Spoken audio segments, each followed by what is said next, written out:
Thank you so much, Attorney General and Mr. President. It's really good seeing you.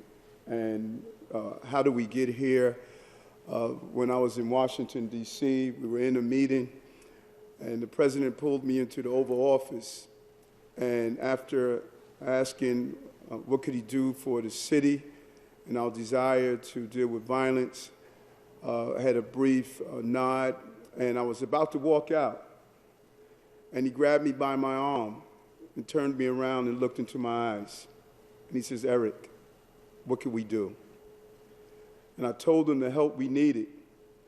And I asked him several things, but two of them was, one, to come to New York and to speak with our city, state, and federal law enforcement personnel so we could have a 9/11 response to this violence. We came together as a country when international terrorists decided to change our way of life, and we responded. And the response was the same by this president.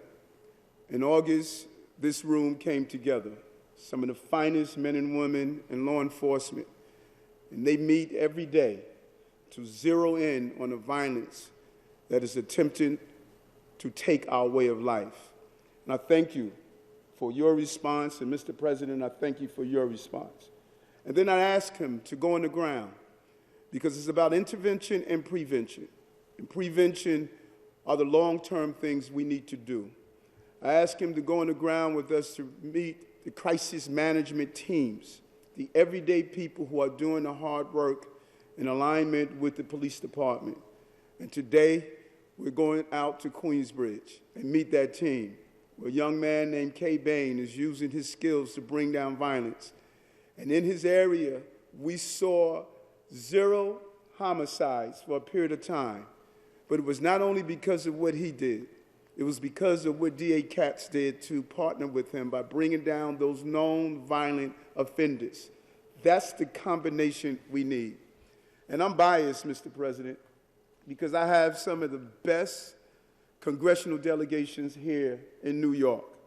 Joining us today, we have the Dean of the delegation that's here, Congressman Nadler. We have Congressman Hakeem Jeffries, Congresswoman Grace Mean, Congressman Tom Suozzi, and we have the top Attorney General anywhere in this country, an Attorney General, Letitia James, and as you indicated, we have two of the best U.S. attorneys in the Southern and Eastern District that's here with us. We were so proud to meet with them yesterday, but also a district attorney team. As we see here, Katz, Darcel Clark, McMahon, out in Staten Island, and D.A. Braggs. A real concerted and combined effort to get this done. And then I think about Congressman Espaillat. In his district, where the 2 officers were slain, but also in his district was where an 11-month-old baby was shot while sitting by her mother. Also in his district was where a 19-year-old child working in Burger King was shot and killed. And he was on the ground for each one of those incidents, standing with me as we fought against this violence. The police commissioner and I are dedicated and committed to turning this around. I made the best choice anyone could make in picking a police commissioner. She's the right person at the right time to do the right job, and I'm proud to serve with her. We know how important this is. Yesterday, we gathered at St. Patrick's Cathedral in mourning. Today, here at One Police Plaza, where I walked across that stage as a captain, we're here in solidarity to deal with the issue of violence that has become pervasive in not only New York City, but in the cities across America. And I want to thank all of you for joining me as we pursue this fight to make sure the stain of violence does not destroy our communities. And U.S. Attorney General Garland, I appreciate your commitment and dedication in living up to the promise that was done with your team as we sat in the room with Ambassador Susan Wright and sitting there with the president and other mayors across the city as we deal with this issue. The president is here because he knows what the American people want. justice, safety, and prosperity, and they deserve every bit of it.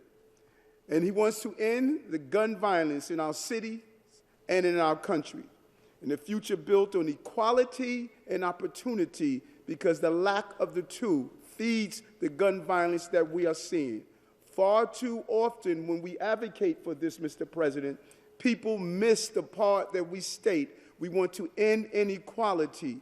Let's stop being divisive and united to come together and deal with this fight. We are on the same page. There is a reason they call me the Biden of Brooklyn.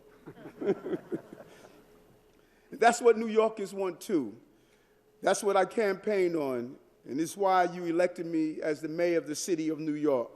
And it's what the president came here today to hear from you and to deliver. Last week, my administration released our blueprint to end gun violence. There are many rivers, as you stated, that feed the sea of violence. We must dam every river. One river will cause another death prematurely in our city. And many reasons these rivers have continued to rise in our city and in our country, and we're going to stop them from doing so. But the president and these leaders that are here today, we are going to work together to end this violence in our city and in our country. When President Biden and I first met last summer, we hit it off right away. We had a clear mission, the average Joe, they call him, because we know we have to build a city and a country that's made up of everyday New Yorkers and Americans. He knows that public safety and justice are the bedrock of our economy, our democracy, and our society. And we know who we work for, the people. And that includes the dishwasher, people who wear coveralls, aprons, scrubs, and hard hats, the everyday people who just want to provide for their families and one day go from being a dishwasher, a mailroom attendant, and become a mayor of the city of New York. Everyday New Yorkers and everyday Americans. The people who want to raise their families in the city and in the country with good jobs, good schools, and safe streets. We both know our highest calling. Our most important mission is protecting the people of this city and of this country, making sure they have what they need to live their lives in safety, and helping them recover after 2 years of the devastation of COVID, crisis, and violence. There is no recovery without public safety. There is no recovery without justice. They go hand in hand. That is why we're working in lockstep to end the gun violence that has shaken our city, our nation, to protect our people and the officers who've sworn to protect us, and to restore the American dream of safety, stability, and prosperity. That is why the president is here in New York City, in this city today. He understands how serious this moment is. We need, as I stated, a 9/11 type response to address the domestic terror that is pervasive in this city and country. And President Biden is here to deliver on his promise to come here. He committed to it, and he is here. And get New Yorkers the backup we need. Far too long we called for backup, and it was not here. It is time to have that backup. This morning, the White House announced that the federal government would direct more resources to fight local crime around the country, expand the information sharing model that you are going to witness here today, Mr. President, and call for more funding for Congress for violent interrupters, something that my congressional delegation understands so clearly. We could build back if we pass Build It Back. That is how we build America back. And scale up a nationwide response to this public health crisis that is gun violence. That's why we're here today, to bring together our federal, state, and city partners in common cause. We're going to stop gun trafficking from coming into our city, get illegal guns off the streets, and lock up those who carry them, and make sure that they don't leave prison or jails without the opportunities they need, so they don't have a revolving door of crime in our city and country. We're going to provide funding for cities and states to put more police officers in the places we need them, invest in community violence prevention and intervention programs, and change our laws to prevent crime and save lives, and do it in a way that we can disagree without being disagreeable, because we are in this fight together. We're going to break and destroy the iron pipeline that allows southern states in this country to produce weapons that end up on the streets and take the lives of our police officers, Mora and Rivera. And I want to, again, take my hat off to Officer Summit, who protected countless numbers of New Yorkers and responding police officers by taking the appropriate action to end the threat that we were facing. We're going to dam those rivers of violence and address the sources of those violence. It's about more than fighting crime. As Congressman Velasquez reminds us all the time, it's about rebuilding our society. It's not just locking people up.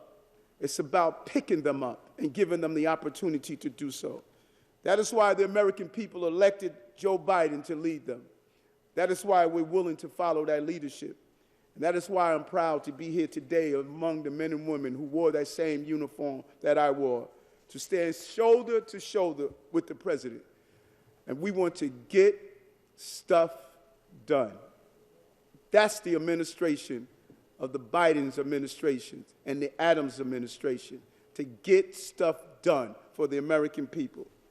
And Mr. President, Eric Adams is reporting for duty and ready to serve.